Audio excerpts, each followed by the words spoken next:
그리고 오늘 말씀의 제목은 성경 행실도라고 적혀 있어요.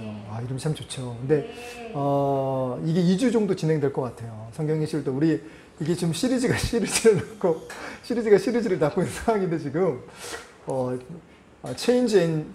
챌린지라는 그 말씀의 제목으로 지금 이게 파생되어서 마치 스피노프격으로 지금 말씀이 계속 지금 파생돼서 나가고 있는데 이 전체 성경 행실도 중에 오늘 말씀의 제목은 성도 행실도라고 또 정해질 것 같아요. 성도 행실도.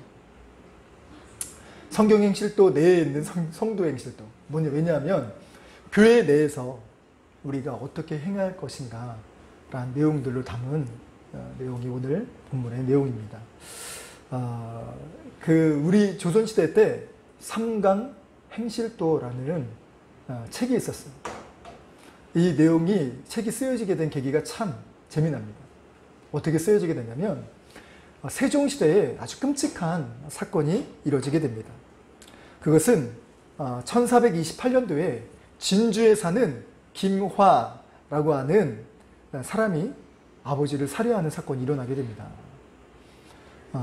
그래서 강상죄로 강상죄는 뭐냐면 사람이 지켜야 할 도리에 어긋난 죄를 지었을 때 처하는 엄벌이 있어요. 그래서 중죄로 다스리자 라고 하는 주장들을 했을 때 이거를 제지한 사람이 있습니다. 누구냐면 바로 세종대왕입니다. 이것은 그 사람이 잘못된 것이 아니라 도를 가르치지 않은, 도를 배우지 않은 그런 거에서 기인되는 것이니 이제 백성들에게 마땅히 행해야 될 것이 무엇인가를 반포하고 또 교육하자. 거기에서 만들어진 책이 바로 삼강 행실도입니다. 그 도자가 무슨 도자가 붙었는가 하니 그림 도자가 붙었어요. 그래서 그 백성들은 글을 모르잖아요. 세종대왕이 얼마나 백성들을 사랑했는지 그림으로 그려서 알아보기 쉽고 배우기 쉽도록 가르치기 쉽도록 그림으로 사파를 첨부해서 그려서 삼강 행실도다라는 것입니다. 여기 우리는 이제 성경 행실도에 있는 그 밑에 제목이 성도 행실도인데 이 도는 그림 도자가 아니라 믿음도, 따라갈 이 도는 아니고, 이 도는 아니고, 따라갈 도에 대해서, 그래서 같이 나누자. 그래서 성경행실도, 내에 있는 성도행실도에 대한 내용들을 같이 나누려고 합니다. 이제 오늘 말씀은 이제 챌린지에 대한 도전의 내용이에요. 어떤 걸로 도전하냐? 세상을 향하여 도전해야 되죠. 뭘로요? 믿음으로, 말씀으로 도전하는 겁니다. 그런 세상을 먼저 나가기 전에 뭘 먼저 해야 되냐면, 교회 내에서부터 시작해야 된다는 것이지요. 교회에서도 잘 생활을 하지 못하면서 어떻게 세상을 향하여서 우리가 감히 도전할 수 있겠습니까? 그래서 오늘 본문의 내용의 말씀처럼 세상을 향한 외침 가운데 교회에서의 성도가 어떻게 행해야 되는지, 성경 행실을 어떻게 교회 내에서 하는 성도의 행실로 바뀔 수 있는지에 대한 부분들로 같이 나누려고 합니다. 그래서 이제 바울의 권면으로 이 시대를 살아가는 우리 믿음의 성도들이 말씀의 도전을 가지고 살아가서 말씀에 합당한 열매를 맺기를 주 예수 그리스도의 이름으로 간절히 축원합니다. 자, 본문을 살펴보겠습니다. 오늘 첫 번째 내용은요, 겸손함으로 섬겨라 라는 것입니다. 믿음의 성도들, 믿음의 역사를 써나가는 성도들은 겸손함으로 섬겨야 된다는 것입니다. 자, 그래서 12장 3절의 말씀을 보면 이제 3절로 8절의 말씀에 교회에서 어떻게 생활해야 되는지에 대해서 이야기하고 있는데요. 3절에는 마땅히 생각할 그 이상의 생각을 품지 말라라고 조언합니다. 마땅히 생각할 그 이상의 생각이 무엇일까요? 이걸 아주 쉽게 설명을 한다면 주제넘게 생각하지 말아라. 또 이걸 더 유식하게 얘기한다면 소크라테스의 철학적인 내용들을 말한다면 네 자신을 알라라는 것입니다. 이거를 이제 성경의 원문으로 해석해 본다면 이렇습니다. 자신의 처지, 자신의 조건에 맞게 생각할 줄 아는 훈련을 하라라는 것입니다. 교회를 할 때 크게 힘들게 하는 두 가지 부류가 있습니다. 그 첫 번째 경우는요, 너무 겸손해서, 진짜 이게 정말 겸손한 건지, 아니 겸손을 가장한 회피인지는 모르겠지만, 저는 잘하는 게 없어요. 저는 못해요. 다른 사람 있잖아요. 저는 부족해서 안 됩니다. 라고 해서 교회를 시키려고 하면 이렇게 겸양을 떠시며 피하는 거죠. 그래서 안 해요. 교회 일을 하라고 하면 많이 받습니다. 그래서 사역자 입장에서는 이 부분들이 많이 힘들어할 때가 있습니다. 이게 정말 진정한 겸손인지를 돌아봐야 됩니다. 정말 하나님께서 시키시면 또 목회자가 기도하면서 결정을 하면 무슨 까닭이 있으시구나. 그래서 순종을 하면 대박이 나고 막 기적의 역사가 일어나고 이러면 좋겠는데 그렇지 않은 경우도 많거든요. 그거 봐요. 그거 봐요. 제가 안 한다고 했잖아요. 아니요. 벌써 순종한 값을 받는 거예요. 할렐루야. 너무 귀합니다. 이 순종의 역사가 얼마나 귀한지 지금은 몰라요. 시간이 갈수록 알게 돼요. 자, 제가 아는 우리 교회를 후원하기로 한 정말 사역자 대표의 이야기인데요. 그 친구는 교회 봉사를 했어요. 뭘 봉사를 했냐? 방송 엔지니어 봉사를 했습니다. 처음부터 그렇게 한 게 아니라 그냥 콕 깨서 그 친구는 건축과를 전공하고 있었거든요. 방송이랑 아예 다른 건 아니지만 뭐 기계, 전자, IT, 컴퓨터 이런 게 아니었어요. 근데 건축과인데 자기 선배가 직속 선배가 이제 방송부 일을 하고 있으니까 후배를 콕 찍은 거예요. 그래서 너 나 도와서 일을 해라. 밑에서 배우다가 이제 방송 일을 하게 됐고 지금 방송 관련된 일을 하고 있어요. 방송 장비들을 납품을 하고 또 심지어 국가 행사들의 방송 렌탈을 진행을 했어요. 한 정말 수년 동안 대통령도 많이 보고요. 그래서 고위 관계자들을 많이 봐서 그런 정부 행사들을 많이 진행을 했는데 지금은 그게 너무 힘들다고 해서 다른 일들을 진행했어요. 건축을 전공한 이가 교회 봉사를 할 때 정말 그가 좋아서 순종한 것이 아니라 상황에 이끌려서 또 순종함으로 그 일을 진행하니 그것이 자기의 길이 되었던 것입니다. 그리고 지금 정말로 정부 일을 하지 않는데 정말 하나님께서 작년에 놀랍게 안에 부으셨대요. 그 경험을 하고 나서 하나님께 드리는 게 또 하나님께 흘려보내는 게 이런 믿음의 역사가 일어나는군요 라는 것을 경험을 했답니다. 그래서 우리 교회를 향한 그 섬김을 또 이 믿음의 아름다운 역사들을 흘려보내고 싶다고 그래서 동참하게 된 겁니다. 너무너무 감사하죠. 우리 믿음의 성도들도 이와 같이 정말 주님을 위하여서 순종하며 겸양으로 피하는 그런 핑계거리가 아니라 정말 주님 앞에 믿음으로 드릴 줄 아는, 믿음으로 정말 그야말로 도전할 줄 아는 믿음의 성도들 되기를 소망합니다. 아멘. 그리고 또 하나 힘들게 하는 경우는 뭐냐면 이 반대의 경우에 너무 겸손해서 회피하려고 하는 게 아니라 너무 맡아서 하려고 해서 문제인 경우가 있습니다. 우리가 정말 피하기 위해서 겸양을 하는 건 안 되겠지만 또 우리 모습들을 내보내기 위해서 내가 누구인지를 보여주기 위해서 교인들 봉사하는 건 참 못났구나 라는 생각을 하게 됩니다. 그러면 궁금한 게 생겨요. 그럼 이렇게 하지도 못하고 저렇게 하지도 못하고 그럼 우리는 어디로가 이런 생각이 들잖아요. 이때는 어떻게 해야 되느냐? 바로 오늘 본문의 말씀과 같이 생각하면 됩니다. 분에 넘치게 자기를 높이 평가하지 말라는 것이죠. 그래서 만약에 내 주변에서 만류하는 사람이 많다면 잠시 멈춰야 됩니다. 그리고 내려놓을 줄도 알아야 됩니다. 그리고 다시 기도해 봐야겠죠. 반대로 나는 정말 능력이 안 되는 것 같은데 주변에서 계속 사역자나 또 주변 사람들이 넌 했으면 좋겠어 해봐 라고 얘기한다면 정말로 피하는 거를 멈추고 기도해 봐야겠지. 그리고 순종할 수 있도록 기도해 보세요. 그럼에도 불구하고 하나님 정말 우리 성령께서 밤을 주시지 않고 자꾸만 불편하고 자꾸만 부담된다면 솔직하게 말하셔도 됩니다. 아주 어려운 부분들이 있습니다.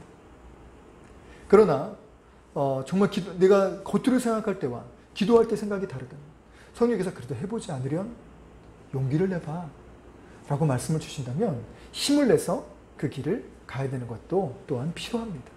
이게 바로 믿음 안에서 우리가 분별 있게 생각하는 도전의 삶입니다. 그 다음으로 바울 사도는 이렇게 권면하죠. 오직 하나님께서 각 사람에게 나누어 주신 믿음의 분량대로 지혜롭게 생각하라. 각 사람에게 나누어 주신 하나님은 은혜와 은사를 어느 한 사람에게 몰아주지 않으세요. 모두에게 골고루 나누어 주셨습니다. 그래서 각 사람에게 나눠 주셨대요. 어떤 사람은 은사가 큰 사람이 있고 어느 사람은 은사가 작은 사람이 있어요. 또 어떤 사람 아까 말씀드린 것처럼 그 도와주기로 한 그 정말 그 업체의 대표는 자기 은사가 방송에 전혀 일도 없었어요. 근데 그 일을 하게 된 거예요. 하나님이 부어주시니까. 순종할 때, 일하게 하실 때 계속 하다 보니까 사명이 생기고 또 잘하는 실력이 따라오니까 하고 싶은 또 그런 마음들을 주시는 거예요. 그 일들을 진행할 때 하나님이 은사를 개발시켜 주신 것이죠. 또 믿음의 분량대로 지혜롭게 생각하라 라고 하는 것은 우리의 각 은사가 무엇인지를 살피는 것이 필요해요. 나의 은사는 무엇인지, 내가 잘하는 것은 무엇인지, 내가 뭘 생각하면 가슴이 두근거리고 내가 정말 하나님께 드리고 싶은지, 이런 것들을 점검하는 시간들을 따로 내어야 됩니다. 그게 바로 기도예요. 그리고 그걸 하게 되면 정말 신나요. 기뻐요.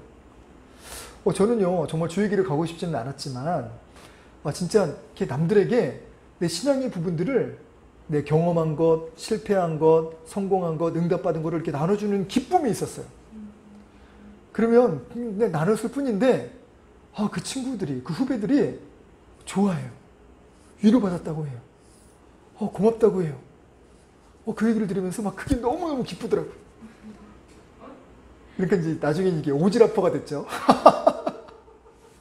그래서 또 다른 후배는 왜 이렇게 들이대 막 이렇게 얘기할 정도로 그게 너무 기뻤기 때문에 나중에 이제 조금 이제 그게는 너무 갔죠. 그래서 이제 절제하기 시작했는데 이런 부분들이 사명이 이런 거구나 라는 생각을 하게 됩니다. 그래서 은사를 잘 파악하고 바울 사도의 말처럼 절제하며 잘 분별하며 그 선을 지키면서 가야 되는 것이죠. 선을 넘지 않는 방법은 뭐냐면 성령 안에서 판단하면 돼. 성령 따라 순종하면 돼. 더 가라 하시면 가고. 우리 그런 거 있잖아요. 막 더 얘기하는데 뭔가 쎄한 느낌이 나면 멈춰야지. 거기서 브레이크 안 밟고 계속 엑셀레이터 밟으면 이제 때로는 거기서 더 나가서 때로는 내가 더 말로 상처 줄 때도 있고 또 말을 해가지고 또 뭔가 또 오해가 생기기도 하고 그렇습니다. 그래서 대화할 때는요, 성령을 의지해서 대화해야 돼요. 성령을 의지해서 세상 가운데서도 생활해야 되고 교회에서도 생활해야 되죠. 그러면 분별이 생깁니다. 저는 그 부분들을 많이 경험을 했어요. 제가 가진 분량들, 또 오늘 내 기도한 분량들이 이거밖에 안 되는데 더 많이 얘기를 하면 뭔가 안 될 것 같아. 그럼 거기서 절제합니다. 더 얘기를 했을 때 오히려 여기까지 딱 좋았는데 더 얘기해가지고 안 좋았던 경험들을 하나씩 하면서 그런 시행착오가 성령의 지혜로, 성령의 교훈으로 남아지게 된 것입니다. 아마도 바울 사도가 이렇게 믿음의 분량대로 지혜롭게 생각하라라고 말씀하신 그 이유는 아마도 로마 교회에 이런 은사, 이런 믿음의 체험, 또 봉사하지 않는 이런 부분들이 서로 막 정말 점철되어서 문제가 좀 있었던 것은 아닌가라고 추정해 볼 수 있어요. 그래서 이 메시지를 통하여서 로마 교인들을 그야말로 세워가고 다듬어갈 필요가 있기 때문에 이 이야기를 한 것이죠. 우리 교회도 마찬가지입니다. 우리 교회 리더십도 마찬가지. 하나님, 우리 교회가 또 우리 목사님이 또 우리 평신도 지도자들이 여기 계신 분들이 이제 다 지도자들이 될 텐데 지금부터 기도하시기 원해요. 하나님 쓰실 만한 지도자가 되기 원하고 또 내게 주신 탤런트를 내가 잘 활용하고 또 잘 절제하며 이 리더십을 잘 발휘할 수 있도록 도와주세요. 지금부터 저와 여러분 자신들을 위해서 기도를 시작해 주시기 바랍니다. 할렐루야. 정말이에요. 기도가 정말로 중요해서 이게 쌓이고 쌓이면 놀라워요. 무섭습니다. 힘이 나옵니다. 그 힘을, 그래서 우리 글 쓰는 것도 마찬가지예요. 우리 밴드에 글을 올리는 그 이유가 지금 별 볼 일 없지만 이것이 1년 지나고 3년 지나고 10년이 지나면요 놀라운 믿음의 역사 일어나게 될 줄로 믿습니다. 그렇게 주님 앞에 기도하며 서나가기를 소망합니다. 자, 다음으로 두 번째는 연합하여 섬기라 라는 것입니다. 4절에서 5절의 말씀은요, 바울은 성도들에게 이 섬기는 일이 몸의 지체와 같다라고 설명을 합니다. 지체라는 것은 몸을 이루는 부분들을 이야기하죠. 사람으로 따르면 머리 있고 뭐 팔이 있고 다리 있고 있죠. 이걸 좀 더 깊이 있게 내려보면 내장이 있고요. 각 기관이 있습니다.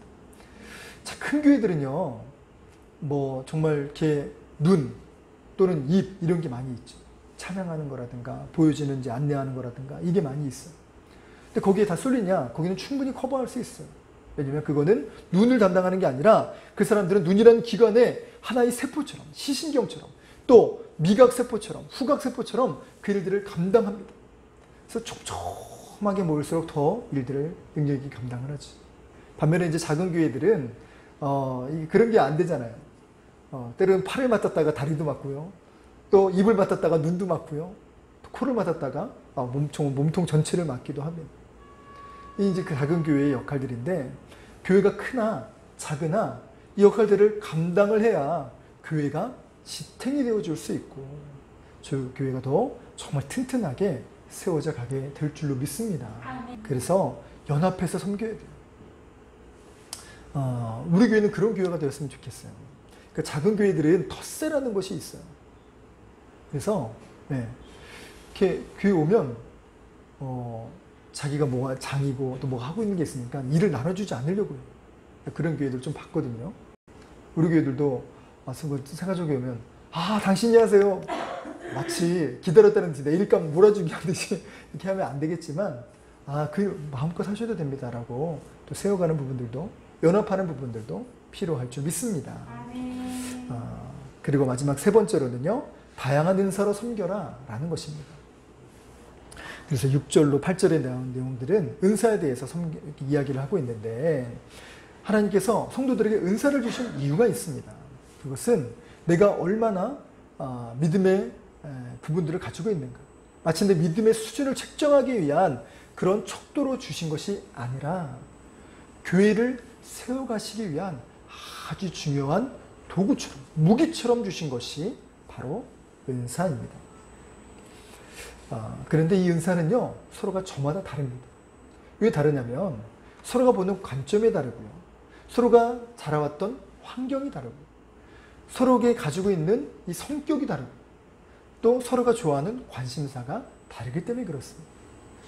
놀랍게도 하나님은요, 그 사람에게 전혀 없는 것들을 은사로 주시지 아니하고 그 사람의 성품과 그 사람이 경험했던 것과 그 사람의 관심사를 가지고 그 사람에게 은사를 주시더라고요.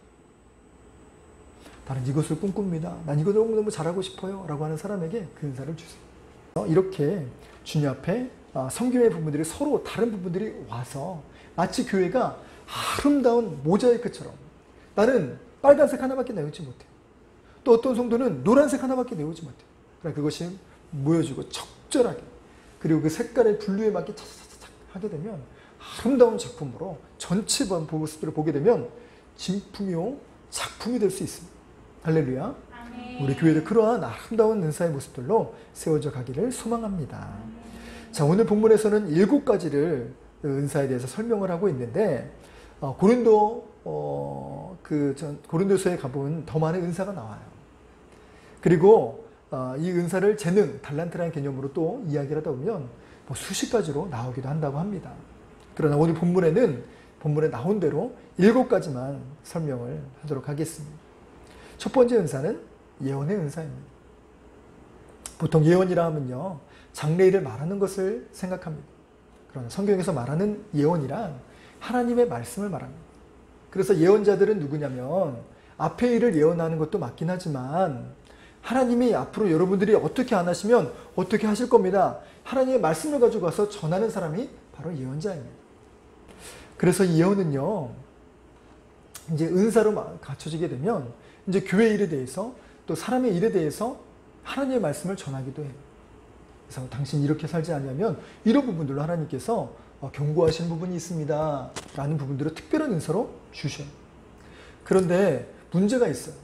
아까 말씀드린 것처럼 이 은사가 서로 막 이렇게 상충되는 것처럼 보이기도 해요. 예언도 서로 다른 것처럼 보여지게 됩니다. 어떤 사람은 바울 사도 보고 가지 마십시오 라고 예언 은사를 가진 사람들이 이야기를 하죠. 또 어떤 사람은 가십시오 라고 이야기합니다. 이게 뭡니까? 이걸 어떻게 분별해야 됩니까? 그때 바울 사도는 뭐라고 하죠? 내가 그거를 알고 있음에도 불구하고 주님의 일을 더 잘 감당하기 위해서 저는 가겠습니다 라고 이야기하죠. 이게 올바른 해석입니다. 그런 부분들이 안 생긴다는 것이 아니라 그 있음에도 불구하고 나는 그 부분들을 주님 앞에서 감당하려고 해요. 그리고 믿음으로 극복하는 거라든가 감당하는 거라든가, 이게 이제 은사를 감당하는 것인데, 서로 내 것만 옳다고 얘기를 하면 분란이 생기게 돼요. 그래서 교회에서는요, 이 서로 옳은 것 때문에 싸워요. 얘기를 들어보면 틀린 게 하나 없어요. 이쪽 입장도 너무 맞고요, 이쪽 입장도 너무 맞아요. 중요한 것이 있어요. 제가 전에 있는 교회에서도 그런 부분들로 성도님들 사이에서는 그렇게 큰 문제는 안 됐지만 이제 이게 앙금들이 쌓이는 부분들이 생겼어요. 원인이 뭐냐? 교회의 실정, 우리 부서에 맞는 실정에 따라 분별하고 또 적용을 해야 되는데 그냥 원론적인 부분들로 말을 하는 거예요. 원론적인 부분. 이 부분들이 다른 교회에서는 이렇게 해요. 이런 게 맞아요. 또 이 부분도 여기도 이렇게 하던데요? 라는 서로 다른 사례를 가지고 이야기하니까 부딪히는 것이죠. 얘기를 들어보면 다 필요해. 그래서 목회자가 있는 거예요. 우리 교회 실정에 맞게, 우리 부서의 실정에 맞게 그 부분들을 조율해 가고, 적용해야 될 것들은 적용하고, 또 고칠 것들은 고쳐서 우리 부서에 적용을 하게 된다면 너무 아름다운 일들이 일어나지 않겠습니까? 그래서 하나님께서 목회자를 세운 이유는요, 때로는 교회에 보면 은사가 더 큰 사람들이, 더 크다고 얘기하면 좀 잘못된 표현인데, 자기가 교회 은사가 더 크다고 이야기하는 부분들이 있어요. 또 은사를 더 많이 가지신 목회자보다 은사가 더 많은 성도님들도 저는 봤어요. 그 목회자가 참 힘들 것 같아요. 근데 그렇지 않아요. 저는 어릴 때는 그게 하나님 그래서 저도 많이 은사를 주세요. 그래서 꿀리지 않고 무시당하지 않게 하나님 그렇게 목회하게 도와주세요. 근데 아니더라고요. 하나님은요, 목회도 은사를 주셨습니다. 뭘로 은사를 주셨나요? 하나님의 말씀을 전하는 은사를 주셨고 교회를 치리하는 은사를 주셨어요. 그게 목회자의 은사예요. 그렇다고 해서 정말 우리가 밖에 나가가지고도 막 이렇게 해서 저렇게 해서 하면 큰일 나죠. 돌맞습니다. 잘못된 거예요. 교회 내에서 말씀을 통하여 교회를 치리할 때에만 이 은사를 발휘하는 겁니다. 이게 잘못돼서 목회자들이 이제 너무 권위주의적이 되고 나쁜 부분들이 생기게 되죠. 반대로 성도님들이 목회자, 내가 더 은사가 많기 때문에 목회자를 무시하면 안 되는 부분들이 뭐냐면 은사가 다른 겁니다. 그래서 그 부분들은 그걸 가지고 교회의 덕을 세우기 위해서 활용하고 세워간다면 얼마나 귀한 역사가 일어나는지 몰라요. 근데 목회자가 이거를 열등감을 느끼거나 또 위축돼서 그 사람을 피하면 또 안 되는 것이죠. 다 세워가는 부분들이 필요합니다. 그래서 우리 교회도 이런 은사에 맞게 교회가 세워지길 주의 이름으로 축복합니다. 자, 그 다음 은사는 섬김의 은사입니다. 섬기는 것은 보통 봉사를 이야기해요. 또 자신이 헌신함으로 하는 그런 기쁨을 이야기해요. 식사로 봉사하고 공동체 안에서 크고 작은 일을 맡아서 하는 것을 봉사합니다. 대부분 겉으로 드러나는 것은 임원이나 직분을 맡는 것이죠.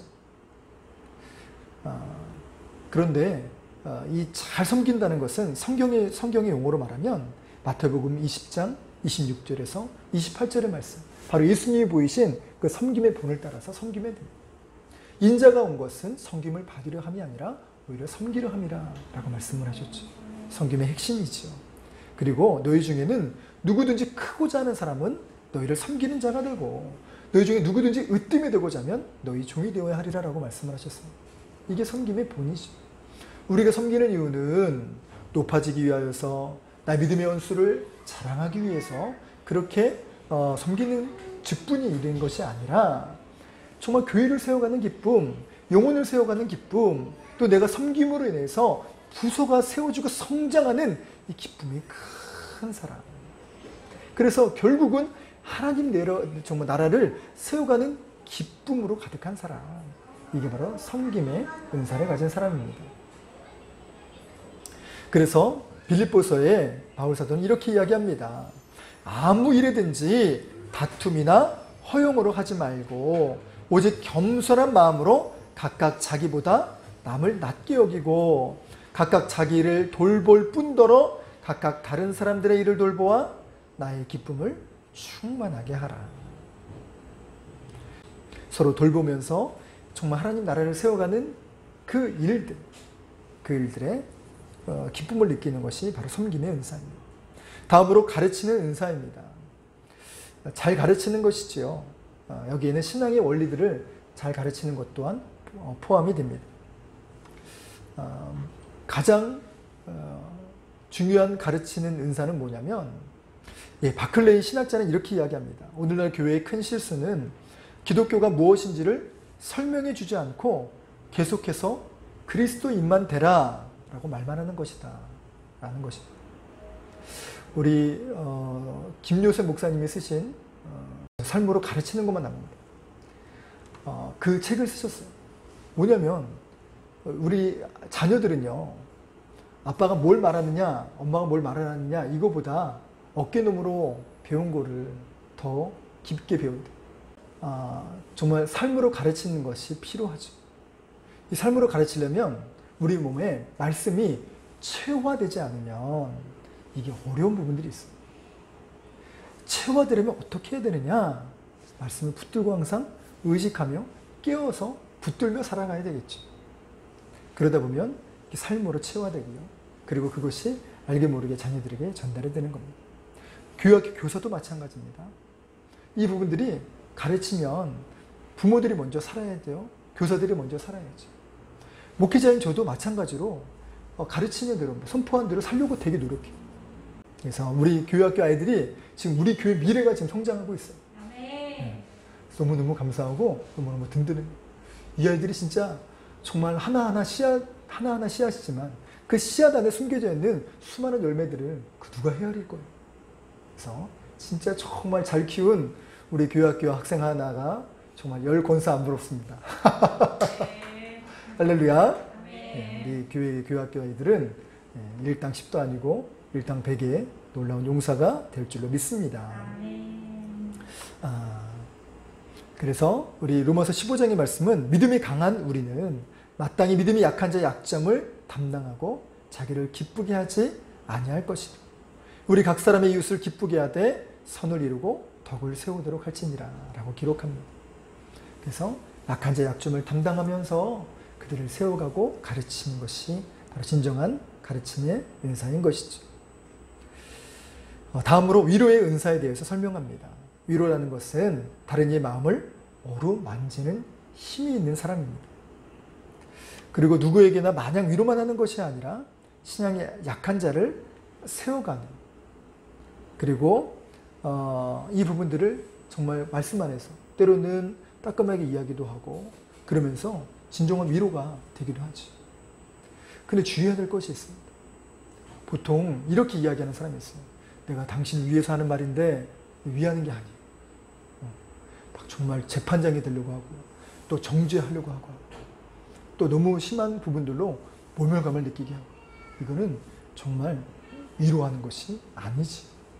오히려 두려움을 빠지게 하고요, 닥담하게 하고요, 그 다음에 죄책감에 떨게 합니다. 그래서 오늘 들었던 이 말씀처럼 우리는 약한 자의 약점을 담당하는 부분들이 필요해. 내가 그랬었지. 또 그 일들이 얼마나 힘들까. 마치 나의 일을 생각하는 것처럼. 그래서 공감이 필요하죠. 그리고 그렇게 그 사람들의 마음을 헤아림이 필요합니다. 다음으로 구제의 은사입니다. 구제하는 자는 성실함으로 해야 할 것이다 라고 기록됩니다. 구제는 자신의 것을 나눠주는 것이기 때문에 그런데 이것이 성경에 나오는 구제의 이 부분들은 한두 번 하고 끝나는 것이 아니라 계속해서 하는 것을 말합니다. 왜냐하면 정말 어려운 사람은 한두 번으로 끝나는 것이 아니기 때문에 그렇습니다. 독지가라는 말을 우리가 많이 쓰는데 이거를 사전적인 표현으로 말하면 도와주려는 선한 마음이 한 번에 그치는 것이 아니라 도와주려는 마음이 도텁게 꾸준하게 성실하게 하는 사람을 독지가라고 말한다고 합니다. 지금은 우리 교회도 작은 교회라서 도움을 받고 있는 그런 정말 독지 후원을 받는 사람이지만 나중에 우리는 독지가처럼, 독지 교회처럼 정말 다른 어려운 교회들을 돕고 또 어려운 이들을 품고 가는 그런 우리 교회가 되기를 소망합니다. 그리고 다음으로 6번째, 다스리는 은사입니다. 다스리는 사람이 가져야 할 덕목은 부지런함입니다. 이 부지런하다라는 것은 게으름의 반대말일 수 있지만 오늘 본문에서 말하는 의미에서 부지런함이라는 것은 열심, 열정이 포함된 단어입니다. 남을 이끄는 사람은요, 열심과 열정이 없이는 다른 사람들에게 동기부여를 하기가 어렵습니다. 파이팅 있게 팀을 이끌고 그래서 목표를 달성할 수 있도록 힘을 푹 뜯어주는 역할을 하는 것이죠. 그러나 어떤 사람을 볼 때 훌륭한 리더인데요, 열정이 없어 보이고 열심이 없어 보입니다. 아니요, 그렇지 않아요. 그 사람은 정말 고도의 리더십을 가진 사람이에요. 속에는요, 우리 조직을, 또 우리 회사를, 또 우리 교회를 세우기 위한 엄청난 열정과 사랑이 있는 사람이에요. 반면에 그것을 혼자 하려고 하는 것이 아니라 나눠주고 함께 하려고 하는 그런 사람이라는 것이죠. 그리고 다른 사람이 하도록 놀라운 힘을 발휘해요. 그렇게 다른 사람들의 마음에 정말 열정을 불어넣는 그 사람. 이게 바로 다스리는 은사를 가진 사람이지. 마지막으로 긍휼의 은사가 있습니다. 이 사람은 다른 사람을 정말 돕는 일에 즐거움을 가지고 가는 사람입니다. 남을 도와야 한다는 부담감, 타인의 시선 때문에 억지로 마지못해 인색함으로 하는 것은 긍휼의 은사를 가진 사람이 아닙니다. 그래서 남들을 보람있게 즐겁게 가까운 일을 하는 그 사람이 바로 긍휼의 은사를 가진 사람이죠. 이와 같이 7가지 은사에 대해서 살펴보았습니다. 서로의 성격이 다르듯이 서로의 은사가 다른 것은 이것은 저주가 아니라 엄청난 축복이지.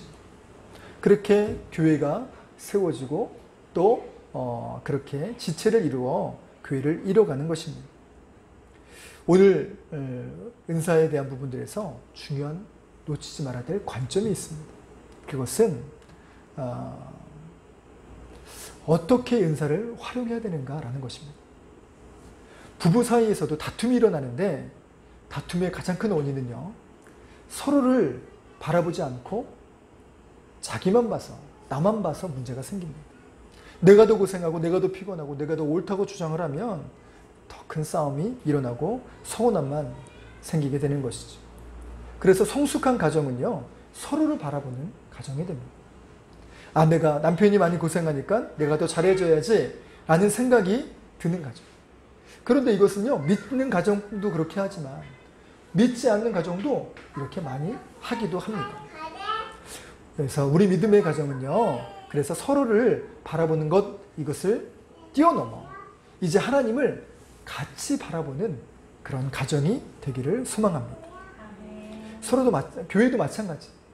우리가 서로를 바라보는 것뿐만 아니라 주님의 일을 같이 하기 위해서 교회를 세워간다는 이 거룩한 사명을 가지고 그렇게 주님을 함께 바라보는 교회가 되기를 소망합니다. 성경 행실도 안에 있는 성도의 행실이 오늘 본문의 말씀을 우리 교회에 적용하고 또 우리 달란트가 무엇인지를 정말 더욱더 기도하며 세워가고 발전해 나가는 우리 복된 히스토리 교회 전 성도님들이 되시기를 주의 이름으로 간절히 축원합니다. 자, 우리 마무리 찬양으로 우리 하나님 당신의 마음이 있는 곳에 라는 찬양 하나님께 올려드리며 기도하고 예배를 마치겠습니다.